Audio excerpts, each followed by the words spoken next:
जी हाँ दोस्तों, आज हम बात करने वाले हैं 2011 में रिलीज़ हुई एक मूवी के बारे में जो कि एक मिस्ट्री थ्रिलर है। उस मूवी का नाम है 404 एरर नॉट फाउंड। जी हाँ दोस्तों, इसके डायरेक्टर हैं प्रवल रामन और IMDb पे इसकी रेटिंग है 7.2 आउट ऑफ 10। चलिए बात करते हैं मूवी के बारे में।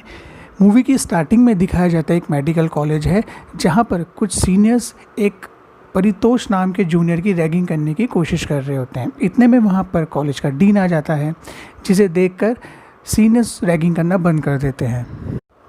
वहीं दूसरी तरफ एक क्लास चल रही होती है जहाँ पर हम व्यूअर्स से इंट्रोड्यूस करवाया जाता है अभिमन्यु का, जो कि एक बहुत ही ब्राइट स्टूडेंट है। क्लास ख़त्म होने के बाद जितने भी जूनियर्स होते हैं सबको सीनियर्स एक जगह पे इकट्ठा कर लेते हैं रैगिंग करने के लिए। रैगिंग के दौरान अभिमन्यु कपड़े उतारने से मना कर देता है। इतने में ही वहाँ पर कॉलेज का वार्डन आ जाता है। जैसे ही वहाँ पर वार्डन आता है सब ऐसे बैठ जाते हैं जैसे कि कुछ हो ही नहीं रहा है। वार्डन के पूछने पर अभिमन्यु सब सीनियर्स की कंप्लेंट कर देता है। कंप्लेंट करने के बाद जितने भी जूनियर्स होते हैं उन सबको लगने लगता है कि अभिमन्यु ने ये सही नहीं किया और सीनियर्स इस बात का जवाब ज़रूर देंगे। इतने में ही हम देखते हैं कि दो सीनियर्स आके अभिमन्यु से माफ़ी मांगते हैं और हमें लगने लगता है कि जैसे सब कुछ नॉर्मल हो गया है। अभिमन्यु और परितोष जब अपने रूम की तरफ जा रहे होते हैं तो उनकी बातों से हम व्यूअर्स को ये पता चलता है कि उसी कॉलेज में एक रूम है जिसका नंबर है 404 और वो एक हॉन्टेड है जहाँ पर कोई भी रहना नहीं चाहता। और हमें ये भी पता चल पाता है कि 4 लोगों को एक ही रूम अलॉट किया गया है। जैसे ही सब रूम के अंदर एंटर होते हैं एकदम से शॉक्ड हो जाते हैं क्योंकि वो देखते हैं कि किसी जानवर का फ्लैश और ब्लड हर जगह फैला होता है। वो लोग समझ जाते हैं कि ये सब सीनियर्स का ही काम है। उन चारों में से एक जूनियर कॉलेज को छोड़ने की बात करने लगता है। वहीं दूसरी तरफ हम देखते हैं कि अभिमन्यु वार्डन के साथ जाता है डीन के पास और उन्हें कन्विंस करने लगता है कि वो उसका रूम चेंज करते, क्योंकि अभिमन्यु को ये लगने लगता है कि उसकी वजह से बाकी जूनियर्स के ऊपर भी इफ़ेक्ट पड़ रहा है। क्योंकि कॉलेज में कोई और रूम अवेलेबल नहीं होता, अभिमन्यु इंसिस्ट करता है डीन से कि वो उसको 404 रूम ही अलॉट कर दे जो कि एक हॉन्टेड है। डीन ये रूम देने से मना करता है और वो बताता है कि वहाँ पर ऑलरेडी एक स्टूडेंट ने सुसाइड किया हुआ है तो हम ये रूम उसको अलॉट नहीं कर सकते, और ये बोलकर अभिमन्यु को वो भेज देते हैं बाहर। वहीं हम देखते हैं कि वहाँ पर अनिरुद्ध नाम का एक प्रोफेसर बैठा होता है।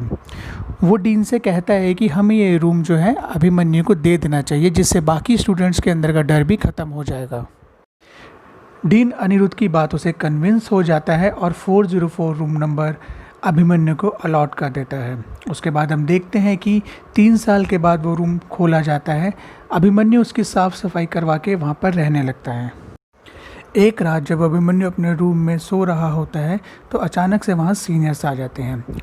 वो अभिमन्यु को एक जगह पर लेके जाते हैं जहाँ पर बाकी के जूनियर्स भी इकट्ठा होते हैं। वहीं हम देख पाते हैं क्रिस नाम का एक सीनियर जो कि कॉलेज का टॉपर है। वो अभिमन्यु से कहता है कि उसे उसके रूमी के बारे में जिसने सुसाइड कर लिया था उसकी सारी इन्फॉर्मेशन वो पता करे। वो कभी भी उससे उसके बारे में पूछ सकते हैं। उसके बाद अभिमन्यु उसी रूमी के बारे में जिसने 3 साल पहले उस रूम में सुसाइड किया था उसके बारे में पता लगाने लगता है और इंटरनेट पे उसकी फेसबुक पे जाके कुछ वीडियोस भी देखता है। सारी इन्फॉर्मेशन कलेक्ट करने के बाद वो अपने फ्रेंड को बताता है कि उस लड़के का नाम गौरव था और उसने डिप्रेशन की वजह से एग्ज़ाम में फ़ेल होने के कारण सुसाइड कर लिया था। बट अभिमन्यु को लगता है कि ये रीज़न गलत है। उसे लगता है कि शायद रैगिंग की ही वजह थी जिसकी वजह से उसने सुसाइड किया था। फिर हम देखते हैं कि एक रात कोई अभिमन्यु का डोर नॉक करता है। जब अभिमन्यु बाहर जाकर देखता है तो वहाँ पर कोई भी नहीं होता। वहीं सीन चेंज होता है प्रोफेसर के घर की तरफ, जहाँ पर हम व्यूअर्स से समझ पाते हैं कि प्रोफेसर की एक वाइफ है और एक छोटी बच्ची है। प्रोफेसर की वाइफ का नाम है मीरा और हम ये समझ पाते हैं कि वो उसी कॉलेज में डॉक्टर हैं जहाँ पर प्रोफेसर और अभिमन्यु हैं। अगले सीन में हम देखते हैं कि क्रिस प्रोफेसर की वाइफ यानी मीरा के साथ फ्लर्ट करने की कोशिश करता है। वहीं दूसरी तरफ एक जर्नलिस्ट प्रोफेसर का इंटरव्यू ले रही होती है, जहां पर वो बताते हैं कि वो अपनी मदर से बहुत ज़्यादा प्यार करते हैं जो कि इस दुनिया में नहीं है। और वो ये भी बताते हैं कि जो उनकी नेक्स्ट थीसिस है वो अपनी मदर को ही डेडिकेट करना चाहते हैं। एक रात फिर से एक सीनियर अभिमन्यु के रूम में जाता है और उसको वहाँ से लेकर बाहर चला जाता है। वो पूरी रात उसके दिमाग में एक ही बात डालने की कोशिश करता है कि वो रूम गौरव का है और उसकी सोल अभी भी वहाँ पर प्रेजेंट है। प्रोफेसर देखते हैं कि अभिमन्यु को सीनियर्स काफ़ी ज़्यादा परेशान कर रहे हैं। प्रोफेसर के पूछने पर अभिमन्यु कहता है कि वो अब इन सब चीज़ों को इग्नोर करने लगा है। उसी वक्त वहाँ पर मीरा आती है और प्रोफेसर मीरा को अभिमन्यु से इंट्रोड्यूस करवाता है और उसे डिनर के लिए इनवाइट करता है। उसी रात जब अभिमन्यु रेडी होकर जाने लगता है तो वार्डन उसे रोक के पूछता है कि तुम कहाँ जा रहे हो। वार्डन के पूछने पर वो बताता है कि प्रोफेसर ने उसे पर्सनली डिनर पे इनवाइट किया है, इसलिए वो वहाँ जा रहा है। वार्डन उससे बोलता है कि ये सब तो ठीक है, लेकिन जाने से पहले अपने रूम की लाइट्स ऑफ करो। ये देखकर अभिनव थोड़ा सा डाउट में आता है क्योंकि उसने रूम की लाइट्स ऑलरेडी ऑफ कर दी थी। उसके बाद हम व्यूअर्स देख पाते हैं कि अभिमन्यु प्रोफेसर के घर पहुंच चुका है और दूसरी तरफ क्रिस बाकी के जूनियर्स को लेकर अपने रूम में चला जाता है, जहां पर वो उनको ज़बरदस्ती शराब पिलाता है। जब अभिमन्यु डिनर से लौट रहा होता है तो कुछ सीनियर उसको उसी रूम में ले जाते हैं जहां पे बाकी जूनियर्स की रैगिंग हो रही होती है। वहां पर वो बाकी के जूनियर्स को बाहर भेज देते हैं और सिर्फ अभिमन्यु की रैगिंग करना शुरू कर देते हैं। वो अभिमन्यु के मुंह पर एक बैग डाल देते हैं और उसके कान के पास बोलने लगते हैं कि मैं गौरव हूँ, ये रूम मेरा है, तुम यहाँ से चले जाओ। वो उसके दिमाग में ये बात डालना चाहते थे कि गौरव की सोल जो है वो अभी भी उसके रूम में प्रेजेंट है और वो चाहती है कि वो रूम खाली कर दे। अभिमन्यु समझ जाता है कि ये सब सिर्फ उसको डराने के लिए किया जा रहा है। वो अपने फ्रेंड के साथ अपने रूम में चला जाता है। वो अपने फ्रेंड से बातें कर रहा होता है। अचानक से वो देखता है कि उसके फ्रेंड की जगह वहाँ पर गौरव बैठा है। जी हाँ दोस्तों, ये देखकर अभिमन्यु काफ़ी डर जाता है। नेक्स्ट सीन में हम देखते हैं कि प्रोफेसर एक हेलुसिनेशन की क्लास ले रहा होता है, जहाँ पर अभिमन्यु की फ्रेंड उसको बताती है कि ये सब कुछ जो उसके साथ हो रहा है ये सिर्फ रैगिंग की वजह से ही हो रहा है और उसे इस चीज़ की कंप्लेंट करनी चाहिए। अभिमन्यु इन सब बातों को इग्नोर करता है। उसे लगता है कि शायद वो गौरव के बारे में बहुत ज़्यादा सोच रहा है, इसीलिए उसे इस तरह के भ्रम होते हैं। उसके बाद हम व्यूअर्स देख पाते हैं कि अभिमन्यु को गौरव हर जगह दिखने लगता है और इस बात से वो काफ़ी ज़्यादा परेशान भी होता है। यही बात वो अनिरुद्ध के साथ भी शेयर करता है। अनिरुद्ध ये बात सुनकर काफ़ी ज़्यादा अपसेट होता है और वो सीनियर्स को जाके वार्न करता है कि वो अब इस तरह की रैगिंग करना बंद कर दे, अदरवाइज़ वो एक स्ट्रिक्ट एक्शन लेगा उनके अगेंस्ट।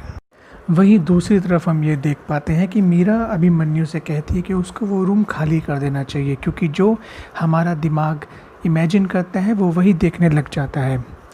वहीं प्रोफेसर मजाक में ये बात कहता है कि जब किसी का कोई काम अधूरा रहता है तो उसकी सोल वापस आ जाती है मरने के बाद भी। इसके बाद अभिमन्यु अपने रूम में चला जाता है। रूम में जाने के बाद उसको फिर से वही हेलुसिनेशंस होते हैं और उसको गौरव दिखाई देने लगता है। अभिमन्यु डिसाइड करता है कि अब वो गौरव के घर जाएगा। वो गौरव के घर जाता है, उसके मम्मी पापा से भी मिलता है और वहाँ से एक पैकेट ले आता है जिसमें गौरव का कुछ सामान होता है। और यहाँ हम व्यूअर्स ये देख पाते हैं कि उस पैकेट में एक डायरी भी है जो कि गौरव की ही है। अगले दिन अभिमन्यु प्रोफेसर के पास जाता है और उसे बताता है कि अभी भी गौरव उसको दिखता है और गौरव उससे बातें भी शेयर करता है।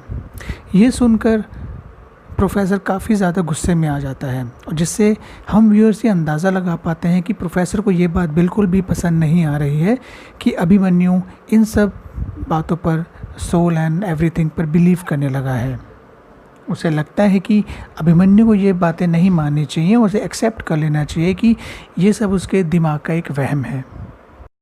कॉलेज में कई बार देखा जाता है कि अभिमन्यु अकेले में अपने आप से बातें कर रहा होता है, हालांकि अभिमन्यु को लगता है कि वो गौरव की आत्मा से ही बात कर रहा है।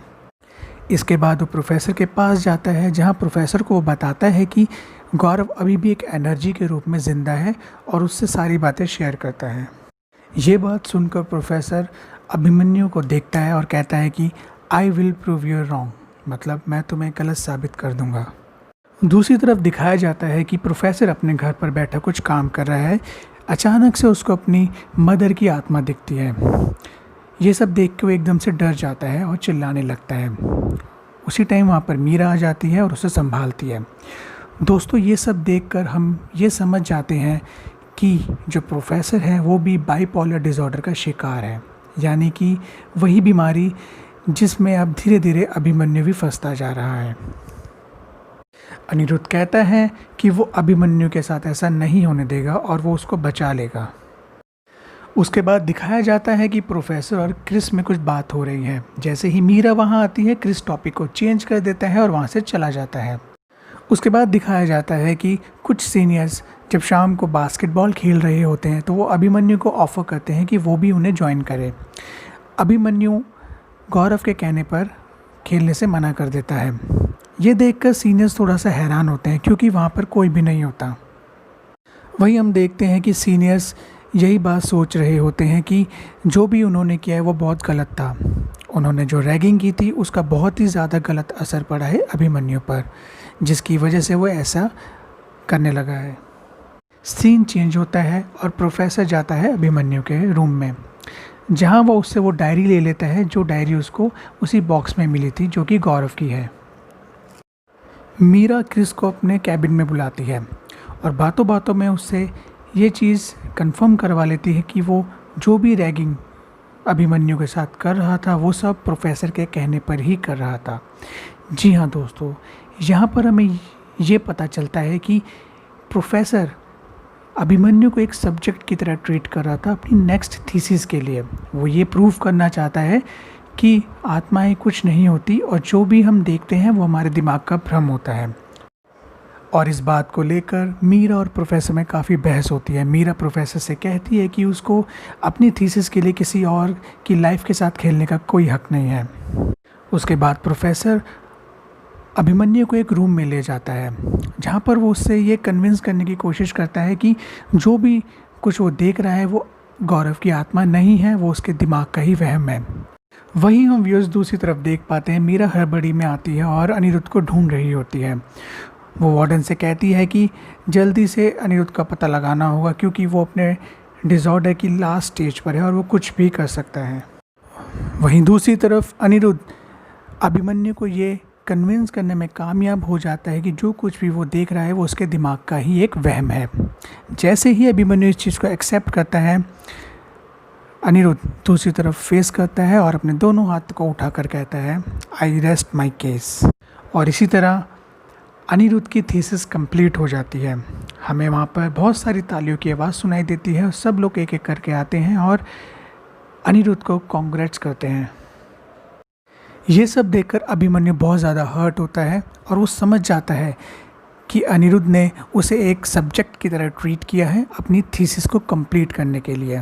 वो सारी बातें सोचता है जो अनिरुद्ध ने उसे बोली थी और उसी को इमेजिन करते करते चलने लगता है।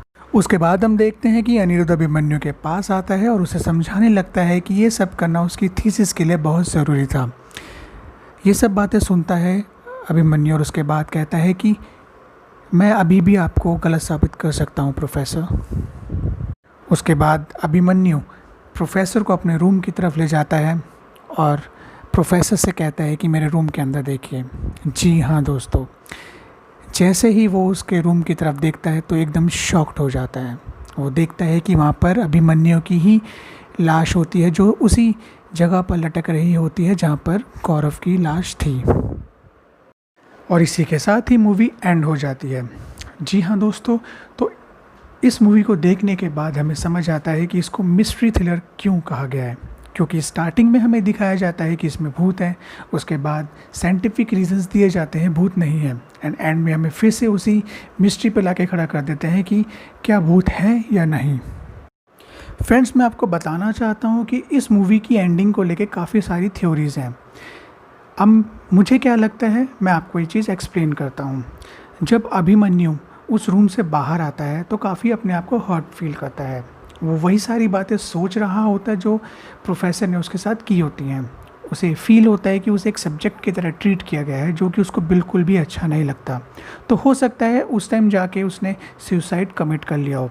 उसके बाद जब जिससे अनिरुद्ध बातें कर रहा होता है वो एक्चुअल में अभिमन्यु नहीं होता, उसकी आत्मा होती है। जी हाँ दोस्तों, उसकी आत्मा उसको रूम तक लेके जाती है और उसके बाद उसको अभिमन्यु की ही यानी अपनी ही बॉडी दिखाती है।